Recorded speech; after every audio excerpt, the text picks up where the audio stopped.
Hey, buddy. Good morning, Kelly. Good morning. I got a slow start today. Yeah, you looked a little sleepy when you came in this morning. It's because the movie Twisters took it out of me. As it should. I don't think it's a top 5 movie for me, but I think you were 110% correct. Glenn Powell, not Campbell. Glenn Powell. You told me about the arc that you had, and I went on the exact same journey of, man, this guy, these men, always being too loud, making things about themselves. Right. And I think the top thing in the movie for me, in a movie about tornadoes, was the me being won over of like, oh, this guy's a proper gentleman. This guy's going about this all right. Oh yeah, Glenn Powell's the best. I was so glad to share that movie with y'all, and cause now that was my 3rd time seeing it, and I mean after my introduction to Glenn Powell in Top Gun Maverick. Nice, yeah. Oh yeah. I know what you said. What are you gonna say? You said. I don't know what you think I'm saying. But, Hit me. In that movie, I mean, he was a real douchebag. Yeah. And I mean, even in the end, he kind of like saves the day, but he's still kind of a douchebag. So in that movie, like, I never really connected with him. Mm-hmm. And then the way Twister starts, like in the beginning, it paints the picture like he's gonna be the douchebag in the movie. Mm-hmm. And at first, when I first saw it, I was like, man, okay, that makes sense. He's a real good douchebag. But then he melted my heart. There's little things like in the first third where they were at the motel at night, like ready to bed down, and Kate was interrogating the team or whatever. Not like interrogating, but like just being friendly. Mm-hmm. And they were talking about how good a guy he was, but also how he like taught them. Right. Where like, no, I dropped out of high school and learned all this stuff listening to Glenn Powell, whatever his name was in the movie. Tyler. Yeah, and when he was like, "That's enough," or like he was like, "It's enough praise." Yeah. Like I was like, but then the 100%, the mom saying, "I hope you know what you're getting into," and him being like, "I think I'm beginning to." I was like, ah. in a good, solid yes, ma'am. Love that. Yeah. I mean, I don't know. I love that movie so much.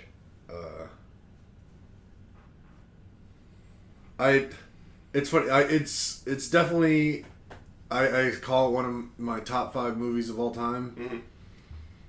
I think at this point, my top 5 of all time is just kind of like a title that something gets. It doesn't necessarily have to be in the actual top 5, because there's no way I'll ever be able to like sit down and think of every movie I've ever watched. Yeah.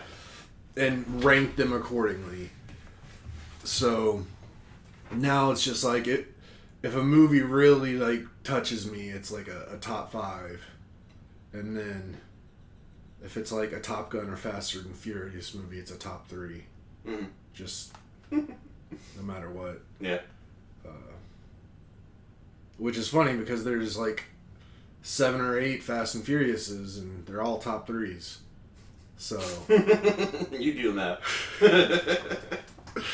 yeah, I'm a complicated man. I was thinking I could build a quick list real quick, and no, I'd also have to sit down, and it'd probably be like top 5 for different reasons, rather than like a true top 5. I was gonna say, like Draft Day hits a bunch of checks a lot of the boxes, but I was like, maybe it's not a big enough subject matter because it's sports. Who cares? But the movie also does a damn good job of explaining it's about character as well, and that is universal. Yeah. So I think it is a true top 5. For me. I mean, it's I label it as a top 5 movie for me as well, but again, it's just you also got to kind of have to define like what is your actual top 5 if you're going to try to do it. Is it top 5 you think are the best movies, like that generally would be accepted as amazing movies, or are they best for you, or is it like a movie you love but you know it's not a great movie but it's just something about it really gets you? Like, I guess you have to define it a little bit, like top 5 favorite movies maybe. Yeah, I think for me definitely a big part of draft day. Now we're going back a few podcasts ago. Is the execution and the medium, where like, what's the difference between a painting and a film?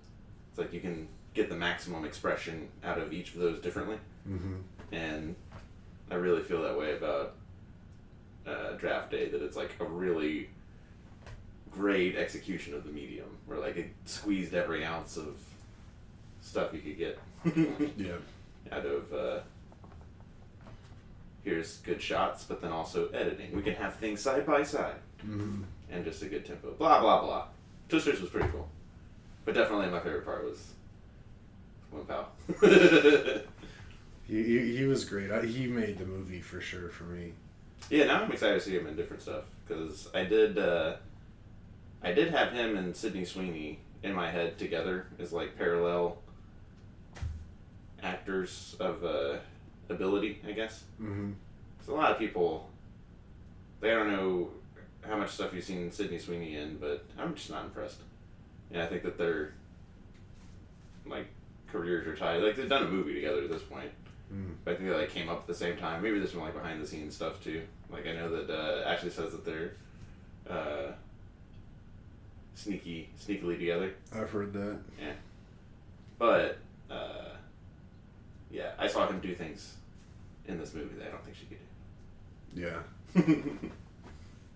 He's in some, I think, Hulu show or something coming up. Was that dude? Is he the one in that? I hope you get there. I know what it is. I just gotta think of the name. I got it. Okay, do it. Chad Powers. I kept thinking Chet Holmgren, and I was like, no, he's a basketball player. But I mean, same. Fictional character that Eli Manning created to go make a silly video. They've made a made-for-TV movie out of it, or a TV series. You know, see, at first that sounds ridiculous, but you know what gives me hope?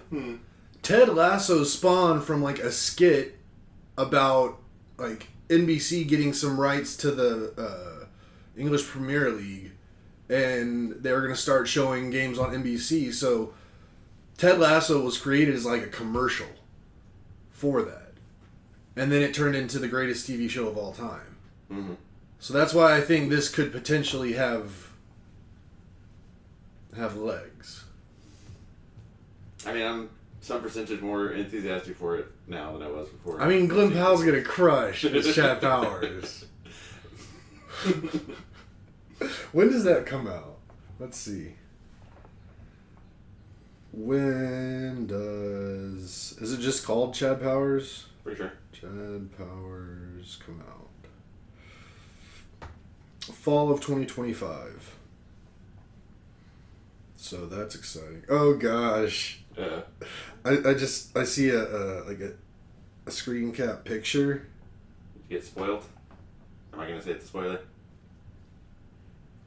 I mean, I'm not gonna show you just because it might be there, but it's just a picture of Glen Powell dressed up as Chad Powers.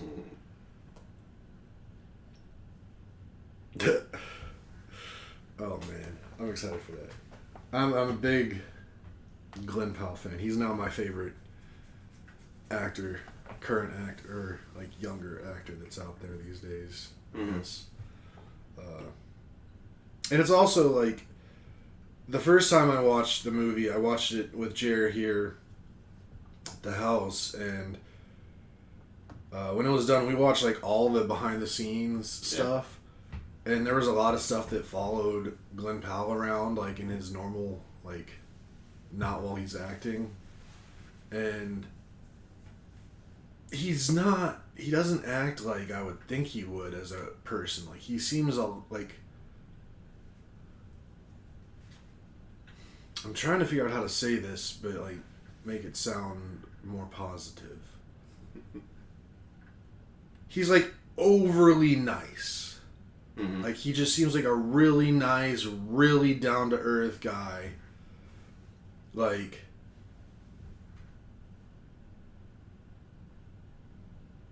I don't know. He could have been a pope if he wanted to. A pope.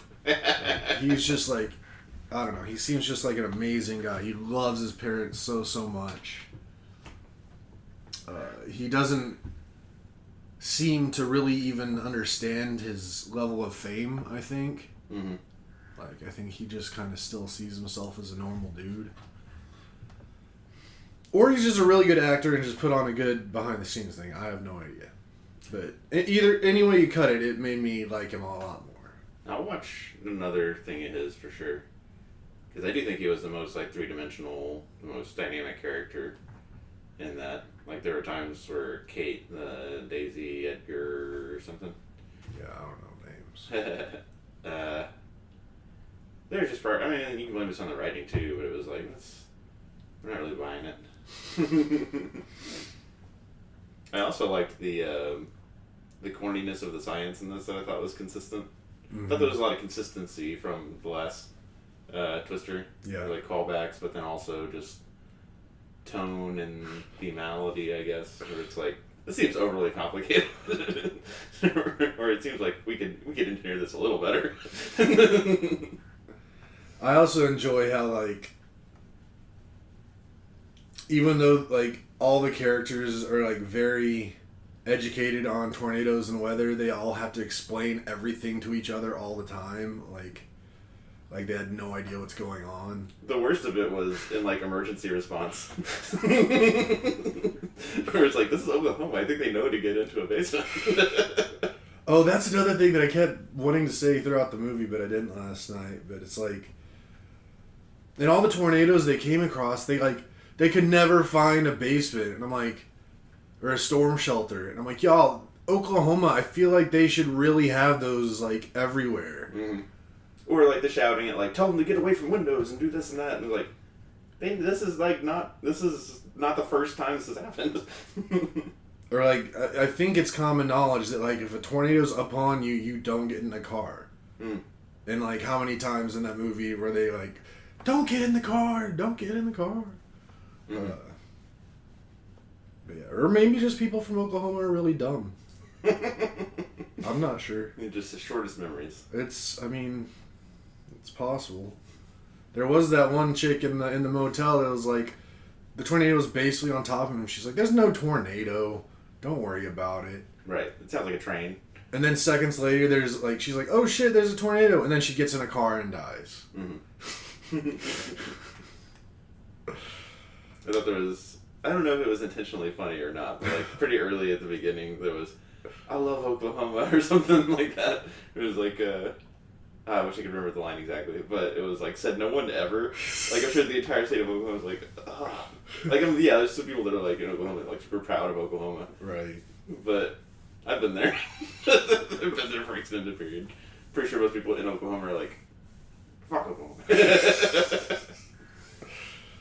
Tornadoes, it's dry. Flat. Nothingness. Yeah, I've spent not as much time as you, but I've spent a little bit. Like, I've driven through Oklahoma and I've been in there for a little bit. Mm-hmm. It's gross. Oklahoma City seems nice, so I would go there. I've been to Tulsa and, like, Lawton. Like, they talked about the town of Lawton a few times. Mm-hmm. And that was where I spent most of my time when I was in Oklahoma. It was not great. I tell you what, though, it does really reinvigorate something I've wanted for a long time, but it just reminds me about it. Because it's something I don't know if I'd ever actually do, but I really want to, like, go storm chasing, like, once. Like, I want to see a tornado. Mm-hmm. I've never seen one. You don't have to see it up close. No, I'm not, like, trying to, like, get inside of that. Yeah. Like, it could be like 5 miles away. Yeah. And I just see it doing its thing. And I'm like, a few minutes of just looking at it, and then I just turn the other direction and just drive for a good hour and a half. Not even be getting rained on. No. Yeah. Like, this is like just, like, I'm not trying to do like real storm chasing. Like, I'm not trying to collect data or start a YouTube channel. I just want to see a tornado. I feel like, yeah. So, maybe someday I'll go spend like a few days in Oklahoma and just like try to go see a tornado. I sent a thing from ChatGPT about like those tornadoes in the shortest amount of Yeah, time. I was reading that. That's wild. Because when they were happening like every day and then at night too, it was like, is this even like scientifically possible? And yeah, it is. Yeah, they were pretty accurate with it, like the way they kept talking about it being like a huge outbreak, and I was like, okay, but I mean, I guess for the listener, I'll read what you sent us. The record for the most tornadoes in the shortest time span is held by the 2011 super outbreak, which occurred from April 25th to 28th, 2011. During this outbreak, 223 tornadoes were confirmed within a single 24-hour period between 5 a.m. on April 27th and 5 a.m. on April 28th. This event is the largest tornado outbreak ever recorded in the United States and Canada, producing a total of 367 tornadoes over several days. That's a lot of tornadoes. Yeah. I guess it doesn't specify geography, but it doesn't matter. Like, it was a 5-state area. There's going to be multiple dozen tornadoes in your single day. Like, well, it says it significantly impacted states such as Alabama, Mississippi, Tennessee, and Georgia. So it wasn't even like in Oklahoma or really in Tornado Alley. Right. Not the flattest. Right. So I'll give this to the movie too, and I guess I gotta give it to Clint Powell as well. You gotta give everything to Clint Powell. We don't measure tornadoes by their wind or intensity. We measure them by the damage, the EF scale. They cause, yeah. And we don't know the the full scale of the damage until a while after. It's like, oh, he's right. Really put together that big picture storytelling of like the pain we go through, having things we care about, and then also just the EF scale. Yeah. By the way, helpful note. You should know. That's another. I love a movie that like is trying to teach us stuff. Yeah.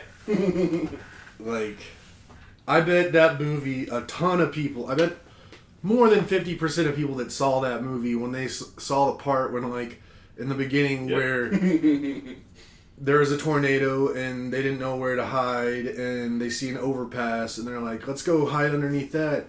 And another person's like, no, that's the worst place to be in a tornado. Which I remember as a kid, like, hearing that that's where you go if one comes. And you have nowhere else to go. So, I fact-checked it and it's real. Like, you don't want, like, that's the worst place to be if... So, that a lot of people learned a lesson there. Mm-hmm. And then it's also funny, too, something I think is funny about the movie is, in the first one, they referred to all the tornadoes, they were F1, F2, F3, 4, 5, just F. Which technically isn't correct. Like, it is, like, technically the EF scale or whatever. Mm-hmm. But I also just think it sounds dumb, EF. Mm-hmm. So just call it an F. Yeah. But they had to let you know the whole movie, like, it's EF. You sucker. Mm-hmm. Put some respect on that guy's name. Those same writers would demand we use BCE instead of BC. Right. I liked at the beginning, I was clowning on it because I was like, let's see if this movie goes where I think it will. And they're like, alright, what little girl's going to lose her dad? And then it was like the girl lost her whole team and her boyfriend. But then also when they were talking about the barbecue, it's like, oh, they're gonna love that barbecue later tonight. See, I was wondering what you were thinking there. When you laughed, I was like, does Nathan just assume now they're all gonna die, or does he actually think they're gonna get that barbecue? When that actress that plays Sabrina the Teenage Witch was like, I hope we don't get any of those pitiful EF zeros. And I'm like, you're dead. You're dead off the bat. How dare you? She wasn't the first to go, though. Nah, she wasn't. Hopefully everybody's seen this now. No. So we're not spoiling it, but whatever. Even if you haven't, it's still worth it. I guess I'm being careless about the spoiling because I know that the people listening to this have heard it because my mom's heard it or watched it. Okay. Yeah. I want to watch it again. I might watch it again tonight. Mm-hmm. Got the house to myself tonight, so can do whatever I want. Word. I had kind of a busy week. Oh yeah? Oh yeah, you did. Flying around. Yeah. Went to Anaheim to a conference that was like literally across the street from Disneyland. Like roller coasters were there. Right. If I stayed late enough, you could have seen the fireworks on the rooftop of this place. It was the data governance and information quality DGIQ conference, and took some notes. And apparently my top line note is that I finally have the appropriate level of respect for artificial intelligence. Hmm? Have you heard of AI agents? Maybe. It's different than like a chatbot, Right. but it's kind of like a chatbot, where you tell it you need to do whatever, and then that's what it does. Including in my work, there's a big emphasis on explainability and transparency in what you're doing with AI, and like being able to, you ask it a question, it gives you an answer. Now you have to be able to explain like what it was thinking when it gave you that answer. Mm-hmm. Like not just the sources, because it'll tell you that, but like what dots it connected and why it pooped out what it pooped out. Right. And if that was ever possible, it's basically impossible now with like the scale of large language models and like the thinking that's going on whenever you ask a question. Again, ask like Gemini, OpenAI, ChatGPT the same question, and they'll give you different answers, and that's because they're built on different models and built because they're each like proprietary, built differently, whatever. Mm-hmm. And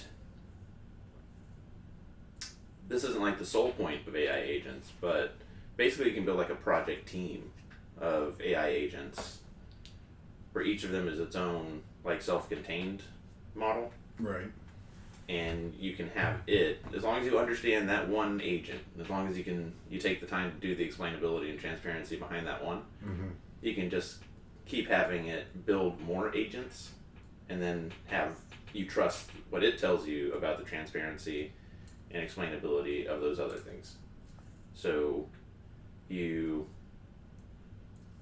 build whatever, and a lot of it was relevant to like what I do with data governance of like building a data quality rule, and then you tell an AI agent write a data quality rule for this particular use case, and then you ask the first agent like, now explain to me why it's doing what it's doing or how it's doing what it's doing, and that's your like documentation for explainability and transparency. But then like whatever they build, you scale that up to where like it's across an enterprise, and you're not building like one data quality rule but like 1,200 data quality rules. You need to QA that stuff, and normally you would have like people QA other people's work. Now you have AI agents QA other AI agents' work, and then once it poops out the product, well, now I need to go apply that, and then go do that. And what we're really sensitive about in my space is the actual changing of data, which right now happens after the fact of somebody that knows the data is like, this isn't right, like this is the wrong phone number, this is the wrong outcome or whatever, and then they're like, oh, okay, we did a root cause and this should have been that, and that's why you got the output you did, now let's fix that after the fact. But like if you're a Fortune 10 or a Fortune 100, you can't change things after the fact. You have to make sure that they land perfectly. And doing that at scale is kind of a trial and error thing. Right. But the AIs can do all that trial and error like way faster than people can. Right. So that's what's coming. Is like people need to get really good at AI prompts, and like how do you? That was a big emphasis too. Is that you're not gonna build a better, like the AI is already to a point now like where it can read documents and it can do things.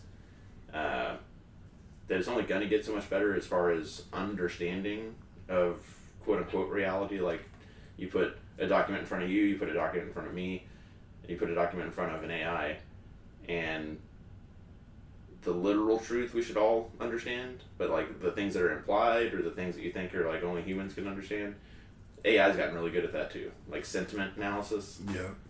And there's only so much better it can get to where it starts approaching areas where like it's no different than the misunderstandings you and I would have on like what is the tone of this or what did this person mean when they said whatever. Mm-hmm. So it can only get so much better at that. Like it's there basically. Yeah. So AIs aren't going to get much better in that context anyways, like in the scale that they can do that in time, whatever. But now it's our job as people using AI as tools to get really good at asking it to do what we ask it to do as well as we can. Mm-hmm. Like that was a big deal. And in this conference, I've gone to a lot of, it's put on by a third party called Dataversity, which NGO, like I forget what you call these things, but like sort of think tank-y. Mm-hmm. And they do a bunch of webinars and a bunch of different tracks, like data governance I care about a lot, and data architecture and master data management and data quality, blah, blah, blah, and data stewardship. And I've attended the webinars I've attended several webinars through Dataversity, where the people that are, like it's one person that does data governance, and just like every month it's a different aspect of data governance. Specifically in that track, it's a guy named Bob Seiner, and I've attended like 7 of Bob Seiner's webinars. His work, his framework for non-invasive data governance is like a big part of the data framework that I proposed in the agency that we're in, Mm-hmm. and that has been adopted and is now being run and all that. So he's no stranger to me, and obviously I have a lot of respect and admiration for him. Got to meet that guy and like sit in on one of his sessions. He actually did the public sector affinity group at the end of the first day. So like the first day was all subject matter experts from Dataversity, like Bob Seiner, like Donna Burbank is his equivalent in the master data management space. And at the end of the day, they had breakouts for like healthcare, FinServ, and then like public sector government. And he led the chat there. And it was just like being in college, basically. Whereas he's laid back and he's like, "What do you guys want to talk about?" And we had a good time. But that was really cool. Like, not meeting my heroes, you know, but meeting people that I have a lot of respect for, and that I wouldn't suspect you would get like one-on-one time or time in a room with like these very important, or to me very important people that definitely like consult for millions of dollars, and like their work touches however many thousands of professionals, and not just government but like all fields. And one guy that really blew me away was the last session of Monday, and he was talking about AI governance, and that's where I learned about AI agents and like kind of what's coming. But I've mostly stayed away from AI. Like we have an AI Center of Excellence, and I've helped with like policy, but actually getting into AI, I've always been like, we have so many more things that we need to do as far as like data quality and data management 101 before we get into like real-time analytics, which we should do before we get into AI for sure. But that's not how it works. Like, it's not iterative like that. There's things that my organization wants to do with AI, and they can do it safely. So we're just marching ahead with that, where it's not like content generation per se, but it's looking at policy and answering questions you have about policy. That kind of stuff that doesn't involve like putting in PII or anything like that. Mm-hmm. But this guy, Sunil, had like a 13-point multifaceted, like, this is how you successfully do AI governance and make sure that you're not running afoul of all these legislations and regulations, as well as best practices. And the content that he put together was something that, like, we could come up with that content given like a week or a month. But his like instant recall and his mastery of this subject matter, like his subject matter expertise, was just so damn impressive. And it really got me jazzed for what we're doing with AI now. And the like bonus thing was that he was like, all this is free. Like, take the stuff that he was showing, like, go to this URL, all like literally all these documents, and then like a book behind it. You can have that because Dataversity pays him to like build their curriculum that like Dataversity sells somehow, I guess. But then also he's sold to companies, he's written multiple books, and he can get like a consulting gig for however many figures just anytime he wants. So he's like, I'm giving this away because this is the future and we need to be good at this stuff. To the point where there was a FinServ guy, because this wasn't like government only, this was like everybody could come to it. There was a FinServ guy that was like the well, you might expect. And he's like, you're just giving this away? He seemed like offended that he was just giving it away. But that was great.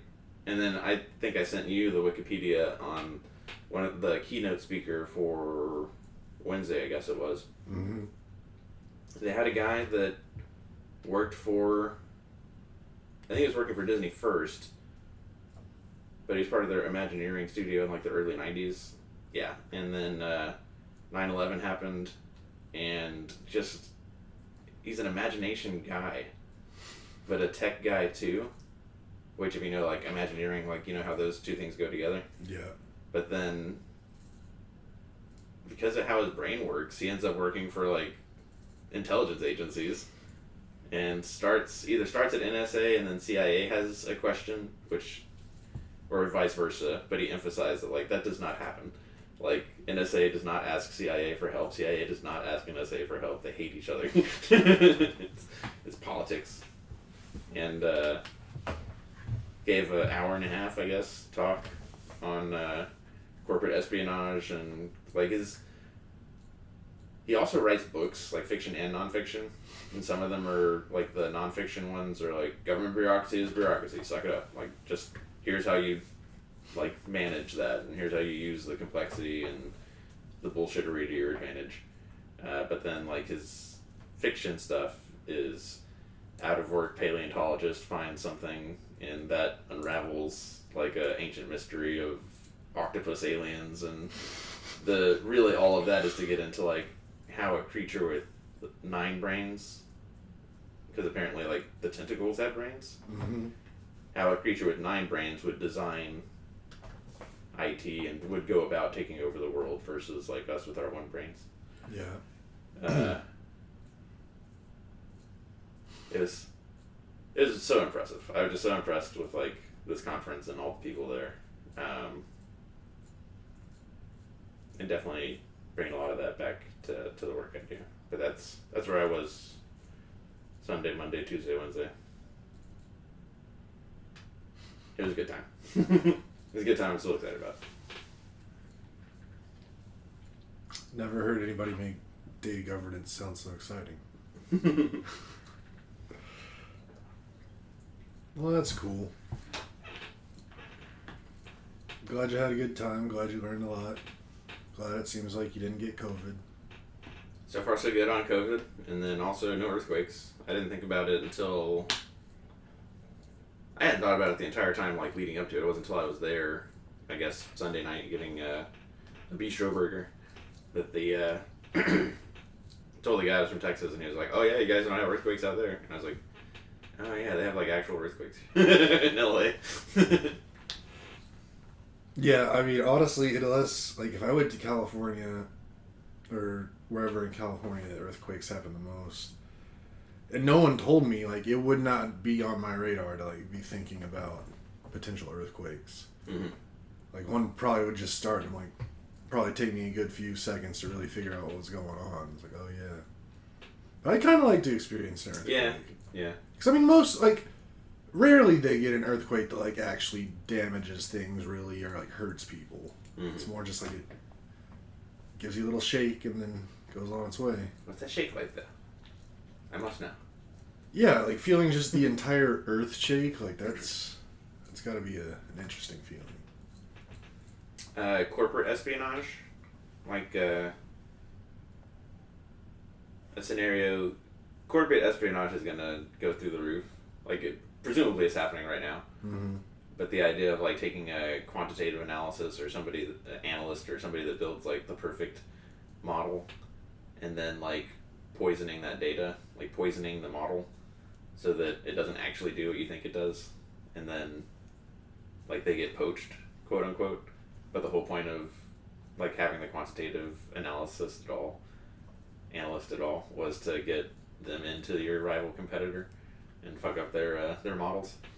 Like that's only going to increase. And then he also, this was like a couple days after the first guy, but he was like AI agents, because you cannot. He builds his own AI himself, and he's like, of course, can't. Like, once you get past, like, a very early level of complexity, you just can't explain it. Like, you can't track it yourself individually, because it is just so big. And, yeah, you need AI to explain that to you.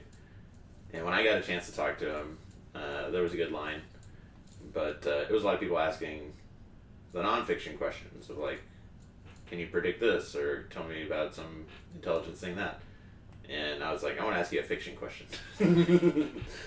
And my question to him was, if you got all these people creating AI models and AIs creating AI models, and like for one thing, from like the content funnel of, we've talked about it in here before, where there used to just be fewer people, but also like fewer of their artifacts and literature like made it to now. And now just like everybody, like we are creating more content in this podcast than people created their entire lives, you know? Yeah. And by this podcast, I mean like literally this hour of podcasting. But then are we just going to be left with all these universes of content and universes of AIs like waiting for their next interaction? And like, does it matter? Is that what does your fiction brain do on that? And that's when he actually told me about his other, like, thought that was interesting, whatever, but then he was like, I asked him if he had any of the books that he wrote that kind of like tie to that idea, and he said the archaeologist, octopus brain thing kind of does. Are you gonna read it? Yes. I mean, I'll audiobook it, yeah. Very cool. Mm-hmm.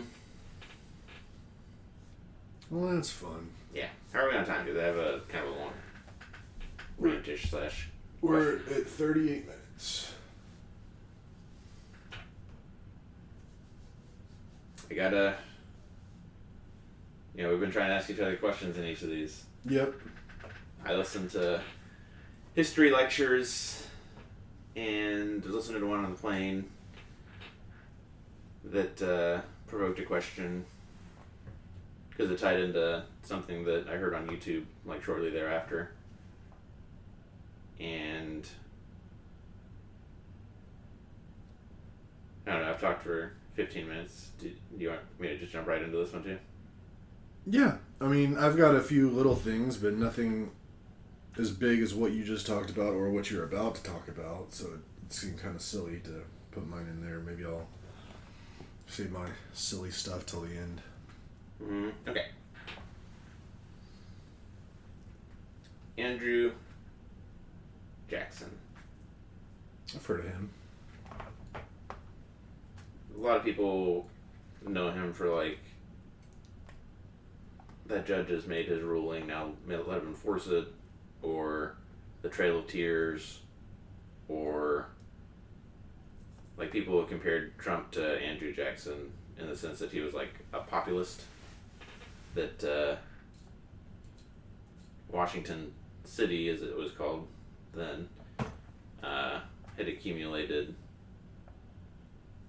respectable people that cared a lot about the Constitution and trying to do things by the book, and that he was arguably the first that came in and was like, yeah, fuck all that. Like, the people want what they want. It doesn't matter that the U.S. has made treaties with the Cherokee. Like, the people want that land, so that's what's happening. Right. And one of the things similar to that, there was a contest or conflict from the beginning between cities and farmers, and the U.S. has all this land, has all this stuff going for it. We don't need the markets of the rest of the world. They can only entangle us in the rest of the world's problems. But people in cities are like, no, we want that trade. And what happens outside of these cities, we don't really care about. Like, we've got food coming in from other parts of the world. Whatever. Like, that's not a new thing before, or in Andrew Jackson's time. But, like, part of making that happen, we take it for granted today that there would be banks and, like, a whole, like, economic structure that we exist in. But that was all pretty new then. And they didn't have a national bank that could lend money or, like, do big projects for a long time. And then the War of 1812 happened, and there was, like, not a really good, like, financial setup to, like, fund an army or anything like that, all the things that they had to do. So after 1812, they were like, all right, we really need to get our, like, shit in order, because they were just kind of like, we're happy, we're free, we got an ocean separating us, we're just going to be, like, independent farmers, and we'll deal with cities. Like, cities are a necessary evil, basically. But then 1812 happened, and it was like, all right, we're still a part of the world, we do need, like, a navy, we do need stuff that, in Erie Canal, like, we need something to manage all this capital to, like, make big things happen that, like, a single farmer is not going to make the Erie Canal happen. Like, that takes coordination, having a national, like, we need debt, we need a national debt, and all that. But people like Andrew Jackson were like, fuck cities, like, fuck all that noise. We've got the greatest country over here, and paper money is just a scheme to make people in cities rich at the expense of everybody else. When it was like 20-80, 20% living in cities, 80% not. Right. So he was like, specifically hated the idea of paper money. It was like, everything should be done through specie, everything should be done through, like, actual gold transactions. Like, and you can imagine how that does not scale, because there's, like, a finite amount of gold, and you have to, like, move the gold from where it is to where it needs to be, and all the reasons why, like, paper money and the fungibility of currency is a good idea. But he wasn't having it, and got enough people on board that they killed the National Bank, which inevitably, like, after Jackson, like, led to a depression. And there were people certain at the time that he was wrong, and those people were right, that, like, you can scale to what we are today without paper money, without, like, a national banking system. But in their time, those people that were like, we need to think bigger, we need to think outside of, like, the here and now, and think about scalability and think about how we can build up, those people were ridiculed. And one in particular, doesn't matter who, said he couldn't wait to leave Washington City at the soonest time it was decent, and with the same pleasure that one would fly from a charnel house. And charnel house being, like, a place where you butcher animals. And fast forward to today, I've talked about my respect for an outfit called The Bulwark, a bunch of Never Trump conservatives. I'm going to play a recording, but the lead up to this conversation you're about to hear is a discussion about federal funding to programs and states and cities being eradicated, and individuals, but also leaders, seemingly not caring about and not having an opinion or knowledge or ability to do anything about any of that until it directly affects them. Here's what I want to ask, Sarah. Is it reasonable for someone to only to offload all of their judgments about this big thing that is happening in the world around us to only as it impacts them personally and the one thing they care about? Because I don't think that is reasonable, or maybe it's just stupid. But this is where, again, it just gets back to our, like, people aren't serious. That's just not a serious way to look at the world. A serious person doesn't do that. Right? A serious person is able to look around the world and say, yeah, no, this stuff happening over there where I don't live is very bad and very meaningful, and I can form judgments about that. Even if the thing that's happening right in front of me that I care about more is good for me, and I like it, that other stuff is really bad. I mean, I don't know, this is happening in other ways where people who do not live in Ohio and Michigan, who maybe still had good globalized jobs, look at what's happening in Ohio and Michigan and say, I don't like that, I think that was bad policy, I'm mad about it now and I want to do something about it. So, like, and I don't think just, like, saying blanket unserious, like, works with how voters are. Like, what does that mean, serious? I mean, I can't get into a whole thing about all the voters, and obviously I agree there are many people who are not listening or caring about politics in ways that you or I might. They don't care about the broader policy implications. But I'm not sure that I think there's anything new or even particularly stupid about people thinking about politics through the prisms of their own experiences. And in fact, I think that's basically how things have always been. People are like, I care about the economy because that affects how much money I have, and that's how I vote on things. Like, that feels just where we are. Fair enough. I would say, before we get out, when I say serious, here's a baseline definition. I mean possessing the intelligence, a minimum threshold of intelligence and virtue capable of sustaining liberal democracy. That's all I mean. And I tend to think that maybe, not certainly, maybe Americans as a people have degenerated and deteriorated to a point where they no longer, in the aggregate, meet that threshold anymore. But we'll see. Maybe it'll... And it's that last bit. We've talked in here about the necessity of, like, leaving space or building systems that accommodate for people that don't care about anything but themselves, that only care about being fed, being safe, and a summer that never ends, as they said in Game of Thrones. Mm-hmm. But my question is about virtue. And that's something that has been a moving target. Like, what is the source of virtue?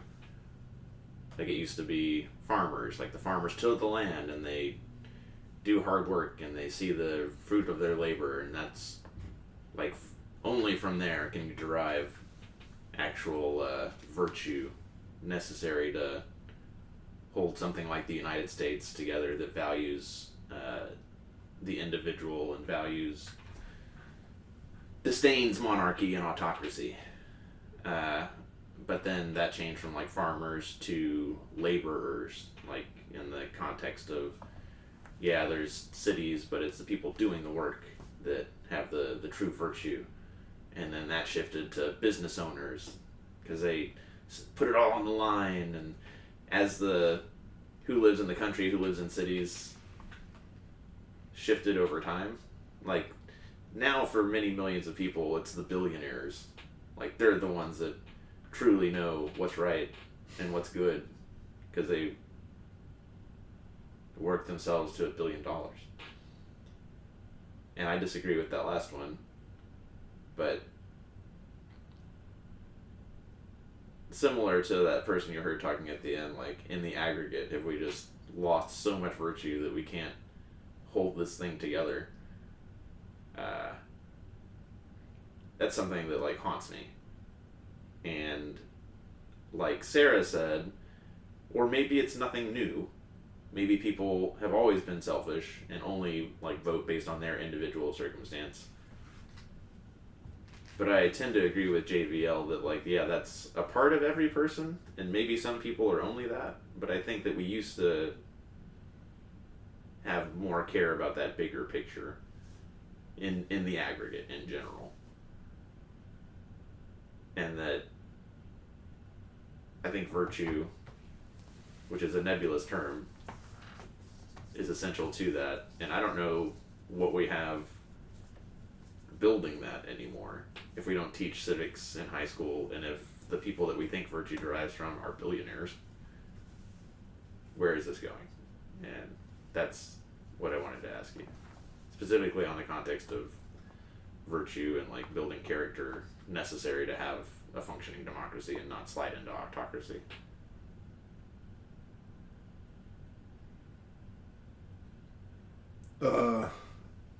Okay, you said a lot there. Can you try to say it all in one question again? Just so I know my starting point. I'll give you an example. Like, I've said we need religion to, like, make people give a shit. Because if they don't, and it's just, like, every man for himself and, like, might makes right, that you can't scale. You can't have a society. But what is their teaching? Because I think both of us are not on board with, like, everybody needs to go to prayer every Sunday. Or that everybody should be in church. But I do think that there needs to be some character building thing. I don't think democracy just happens. I think it depends on character. And, I mean, I guess, do you agree? But then also, where are we going as a society if too many lack too much character? Okay. I'm substituting character for virtue now, but like virtue is how. I mean, I get what you're saying. Well, I mean, again, you didn't really do a good job giving me a simple question to answer, but it isn't a simple thing. Yes, virtue is important to sustain a liberal democracy. No doubt. Yeah, I mean, the thing is, humans, for as simple as we are, we're also all really kind of complicated. I do think for the vast majority of people, I can't exactly pinpoint where it comes from, how it gets really passed down, but I think it just kind of goes back to our early days as a species, where there is this dichotomy of the person as the individual self and they only care about looking after for themselves. But then we are also very good, maybe even better, at coming together when it needs to happen, when it has to happen. At least we have been historically. And I mean, you still see it today in smaller bits when there's a natural disaster or something bad happens. Like, people are good at rallying and doing good by their fellow man because that's just what's supposed to happen. Problem is when you get countries and societies as large as ours, as large as a lot of the countries out there, you can't count on that anymore. And really, I think the biggest problem of where we're headed is the fact that, and it always, like, almost all problems with society and what's going on right now, for me, the main culprit for it is the internet. Dude, yes. It is social media. It's having a phone, basically a supercomputer. If you talk to somebody that was alive, they're not even alive, but like knowing what computers were 40, 50 years ago. Like we have supercomputers in our pockets. And we have now basically just become, for lack of a better term, drugged. We don't think clearly anymore. We don't develop our own thoughts as much as we used to. We don't have to work for gratification or satisfaction or things of those natures like we used to. Like you used to have to, like, if you wanted to interact with people, you had to go out into society and you had to see people face to face and you had to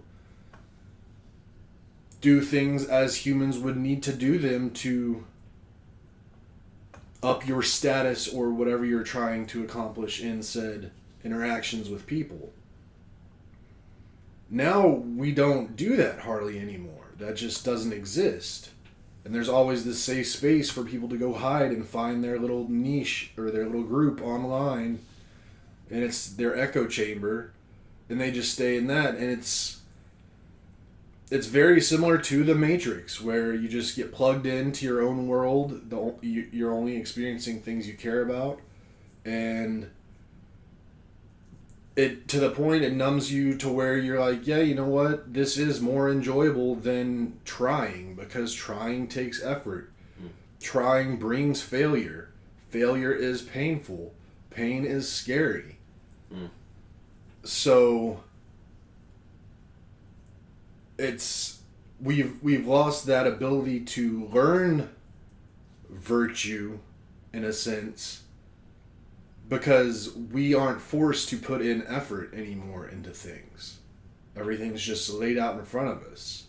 Humans were designed to be like workers. And when I say workers, not like working for a company or working on a line. Like, we're supposed to be moving. We're supposed to be moving things. We're supposed to be walking, traveling, solving problems on our own, and exercising our brains, and understanding that an individual, like, that's hard doing those things, but it also makes you understand that the person next door is doing the same thing.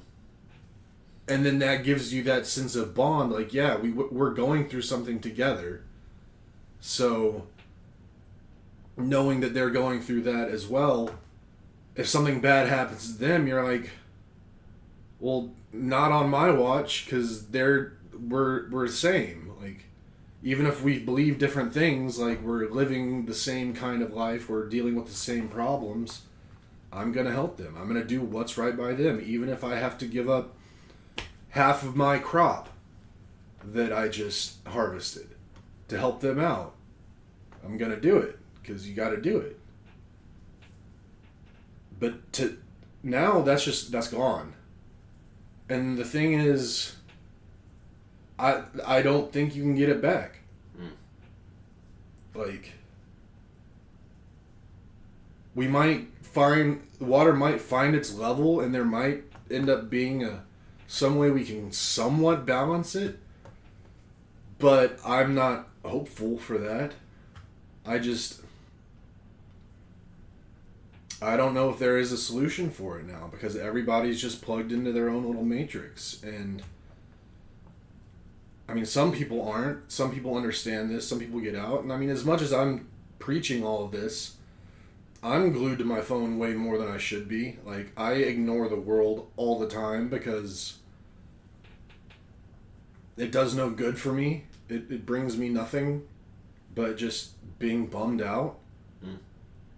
I mean, given, I still keep my ear to the ground. I know the general scuttlebutt that's going around in the world, and if I'm ever put into a position where I can vote on something or do something that I think would actually, like, be helpful, I will always do it. And I will always do it with the thought of the greater good and not my own personal. But I'm not like actively going out and seeking things to try to improve things. Yeah.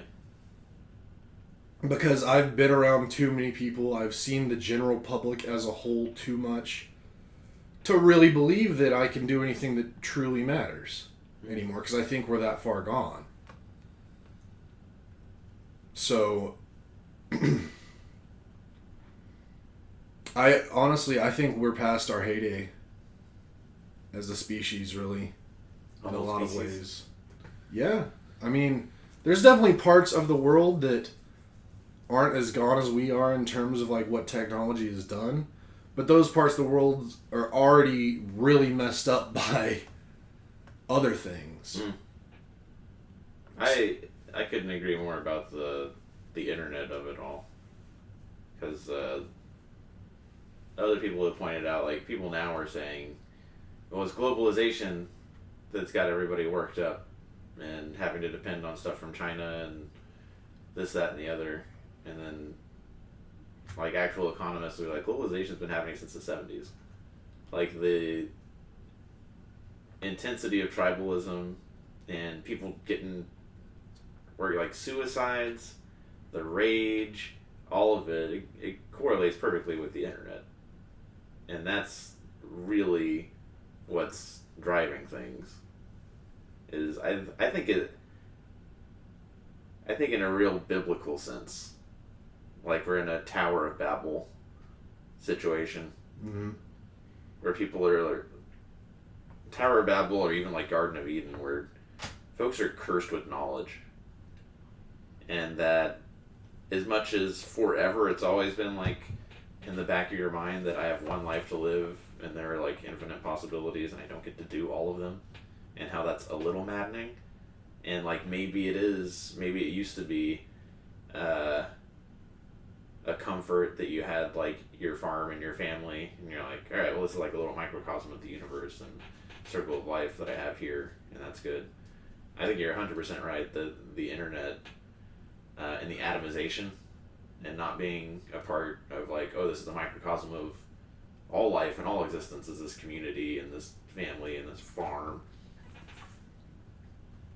I think it's really driven people crazy, the curse with knowledge thing, of not just in the back of your mind, I only have one life to live, but now very much in your face, in your hand. Like, look at all the things that are happening, and I only get to wake up and work 40 hours a week and have a weekend, and then go back and do it again over and over again. It doesn't feel like life. And we talked about this with nukes, that it's astounding that we didn't like end ourselves. Right. Because the printing press, radio in World War II, there are all these technologies that happened, and then like our ethics and our ability to manage them like had to catch up, or our ability to integrate them without them driving us crazy. And some of it was it could only move so fast from like scale, and like how like the fastest anything got from anywhere to anywhere was the speed of horse for the longest time. And the internet is just like totally different than that, where it's like any idea is getting into your head before it's been vetted at all.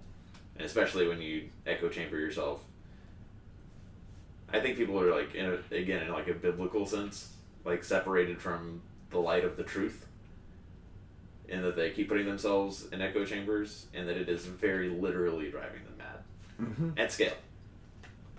And I want to be a little more optimistic, that I think inevitably our morality and ethics and ability to manage that can catch up, and that we can see like, oh, we lost a generation or two to the madness that the super knowledge can cause, and then maybe it can be a tool for virtue in the future of like, look at these terrible things that happened and how many steps backward we took because we didn't appropriately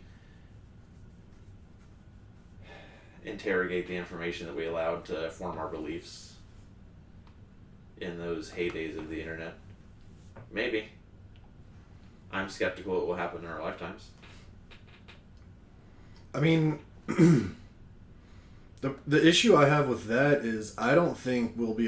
The only way I think we could get out of it is if we do step away from what we know as democracy. Because if you start trying to regulate things or do things, then there's that whole part of, well, it's free speech. Anybody can say what they want to say. Anybody can have their own thoughts. Mm-hmm. And also that the thought of everybody should have access to all the information. And the way to fix things, like you were saying, like you'd have to like limit the information, and then someone has to be in charge of what information is getting limited, and then that becomes a whole thing, like, because whoever makes those decisions is then going to be the one seeking the power, because whoever controls knowledge controls everything. I think a way without a heavy hand that it could happen would be by example. So, like, if it turned out that this Trump presidency is like a total nightmare, like, If. like if we never get Chinese goods again, if we go into like not just a recession but like stagflation and depression, and folks are like, how did we get here? How did we go from American century super duper power to where we are now? And folks were like, well, a huge percentage of the population thought that like trade deficits were bad, and thought that the things that Trump says are literally true, which are like you have to squint to say that they're metaphorically true. I think if we could make it, or I think if enough people were like, well, then how did he get elected? Well, because tens of millions of people thought that Haitians were eating cats, and that go down that list of a dozen things that folks believed because he said them. Or, like a hypothetical, if Trump says something is true and is happening that was never true and did not happen, and because of it lives were lost at scale. Like, these are the sorts of things where, like, how did so many people believe these things that were demonstrably untrue? Well, it's because we were not very sophisticated, we were not very mature with the internet, and what we as a consumer are allowed to enter our ears and believe is true. Like, that's what I mean when I say, like, our ethics and our morality and our ability to manage it catches up. Like, it's just an open faucet right now, and people are in their echo chambers just believing whatever they want to believe. And I don't think it's until, like, enough pain is delivered that folks are like, why are we doing this? Why do I believe this thing that it turns out my cousin was like, that was untrue and always untrue, and you're stupid for believing it. And, like, when enough people get there, and it's like, oh, it's because we didn't have a firm understanding of, like, the difference between opinion and fact.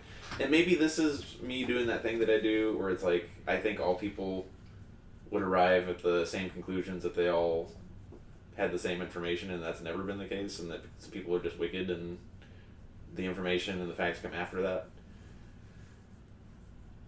But I don't mean, like, have a truth police. I mean, like, when enough bad things have happened and people start to interrogate, like, what is the root cause of this? Well, it's because we're in a democracy and people vote on how they feel. Well, why do they feel that way? Well, because they believe these things. Why do they believe that? Oh, well, it's because of these things that they, in any, like, surface level examination, they never should have believed. But the internet was feeding it to them multiple times a day, and it drove them a little mad. It drove them a little batty.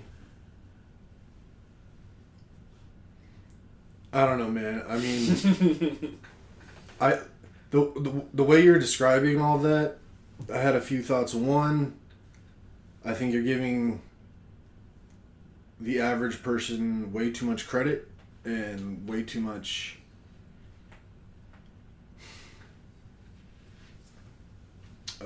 critical thinking ability. And what you were describing to me, it kind of sounded like a conversation that would be happening in a classroom of an alien species who was studying us, or after the fall of this iteration of man, and man then kind of restarts over, and then They figure out what happened in the before times, and they're learning from it. Mm. But I just... The big thing about everything you're just saying to me is the only way for that to happen is for the newer generations being born and coming up to be educated. Mm-hmm. They're not going to learn these things on their own. They're not going to develop the critical thinking abilities on their own to come to these conclusions. And with the state of education right now, that's just getting ridiculously worse and worse. And now we're like threatening even having public education in the future, and it's all going to become privatized, which then changes things way worse. When are we going to start educating the people so then they can come to these things? And that's the problem now that we're a country of oligarchs and being run by billionaires, multi-billionaires. When you have that much money, you have the power to do whatever you want. And people who get that much money, they want to keep that money and they want more money. And they realize the best way to do that is to keep the normal person from getting money and taking their money. So how do you get more of their money? Well, you try to do everything you can to make them dumber so they can't ever come to these conclusions. And then they just become your cash machines. And then you keep the power, you keep the money, and it keeps going. Mm. And it's not like how it was back in the day before all the technology we have right now, before all the weaponry we have right now, where a populace of a country could be so fed up with what's going on, they could just go and storm the Capitol, Mm-hmm. literally, and change the government, take over. That cannot happen now. I tend to agree. Like, that just physically can't happen. So, I don't know how you would combat it. Like, we can't physically fight them. They're going to spend all their money to dumb us down even more so we can never come out of this. Like, they're actively working on things to do that. This isn't a novel concept. Like, they know what they're doing. And, like, that's another thing, too. Like, Trump basically creating a depression so all of his cronies can make more money from it. That's demonstrated. Like every recession, every downturn, the wealthy get wealthier. Exactly. Yeah. Like they're doing all of this on purpose. So how do you turn that around? I can't think of a way. I especially just I don't know. I don't know how you can turn it around.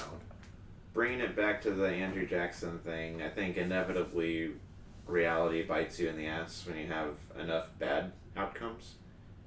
And there are examples of totalitarian regimes where things are bad, but like you get punished if you don't pretend that things are great.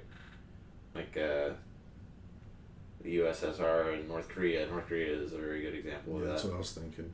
And I want to say that we as Americans won't stand up for that. That we won't be pissed on and told it's raining. But I've seen some pretty heinous examples of that already. If it was the 90s or before, I could believe that America wouldn't stand for that. Yeah. Post 90s, no. Like, we'll stand for it. As long as we're having our personal needs met and we have our Insta-talks and whatever, like, people won't give a shit. And most people won't really understand what's happening until it's well after the fact, till it's way done, and then things start affecting them personally, like on a powerful level. And then it's just Hunger Games. Yeah. So I'm listening to a Hunger Games book right now. I really enjoyed those. I never read the books, but I watched some of the movies, and I really enjoyed them back then. But I wouldn't want to watch them now. Mm-hmm. The one Ash has us listening to is a prequel to the movies. Mm-hmm.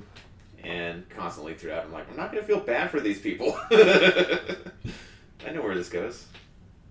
That's kind of why I haven't told Jeremy this, but why I just can't even fathom the idea of watching Andor, because it's like, we know where this goes. We know that, like, whatever struggle they put up, that the Empire, like, wins. Mm-hmm. Democracy fails and the Empire wins. And I don't need to see that. Yeah, we're currently having to rewatch season 1 of Andor, Mm-hmm. so he can then watch season 2. And I'm with you. I give zero crap about that show. I don't want to watch it, but My understanding is it's the best produced and executed and the best Star Wars IP since Rogue One, which I think this is all leading up to. And for me, it's like chronologically in the story.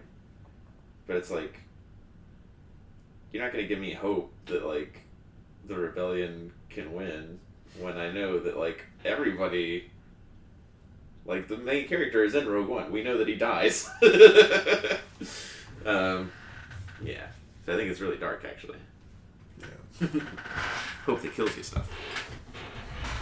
Alright. And right there, just real quick, Mhm. it's the hope that kills you. Like, there's definitely, like, I think about that a lot, because, like, there'll be times when I'll start, like, something will happen, I'll get a little hopeful, and then that rug gets pulled out from under me again, and it's just like, that's why I've kind of got to the point where, like, I don't have a lot of hope. Mm-hmm. It's safer and less painful to not have hope. That doesn't mean I'm not going to do whatever I can do that I think could actually help. But I just...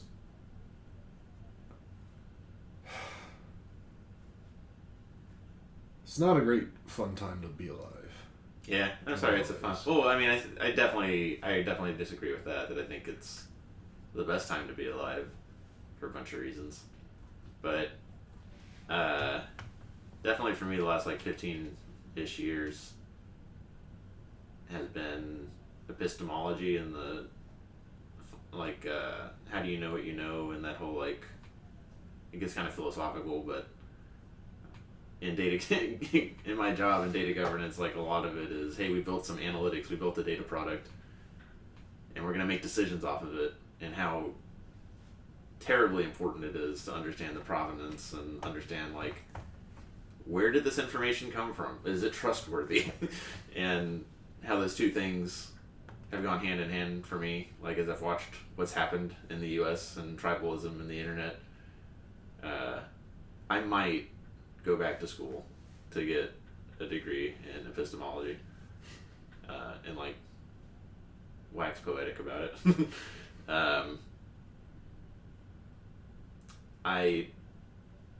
On historical example, included that Andrew Jackson one, it's hard for me to believe the pendulum won't swing back, but then also structurally and all the things that you know too, specifically with education. Like, we grew up with an emphasis on, you need to understand the difference between opinion and fact. You need to stay open-minded and withhold judgment. Like, don't prejudge, don't be prejudiced, until you have, like, the facts and the information. And then being taught how to get the facts, how to vet the facts, have that critical thinking to get you to get the information to then act on. And we went to public school. Right. Yeah. And it's certain, if that gets obliterated, then yeah, it's like, how do we get to folks caring about provenance of information and epistemology if, like, we're not even doing the whole, like, withhold judgment until you have the facts? It's like, no, fuck judgment, fuck facts. Facts get in the way. And we're screwed. That's Seems why pretty we're dark. screwed. Seems pretty dark. Yeah. I mean, I'm working on the it. thing, I know you are. But it's funny, because you've said numerous times, like, the pendulum thing, you always think the pendulum's going to swing back. Mhm. I think the pendulum has swung so far to one side that the rope has broken on the pendulum, and now it's in a free fall in that one direction. And the only way to save things is to, like, lasso that pendulum while it's falling, catch it, attach a rope to something, and then swing it back the other way. But that's That's never been an option. Yeah. It's not a thing that happens. And civilizations do collapse. I mean, and fall. Like, we wouldn't be the first one to do that. Maybe that's what happens every time. Yeah. Maybe the Tower of Babel is, like, legit. Can't have too many people and too much stuff, too much scale. It all just falls in on its own weight. Yep. All right, we went real long today. How's real long? Hour 20. Good God. Yeah. It's basically a movie. It's a Disney movie. But a lot less fun. But less dead parents. Speaking of, real quick, happy Mother's Day weekend. Okay. To all the mothers out there. Mm-hmm. Happy birthday to Jared's mom. For sure. Love you very much. And, yeah. Call it a day. This is one of my favorite ones. Yeah. Probably talked more in this. I personally talked more in this one than most episodes. Okay. But alright, we're done. Thank you for making it to end. Have a good one. We'll talk to you next time. Bye.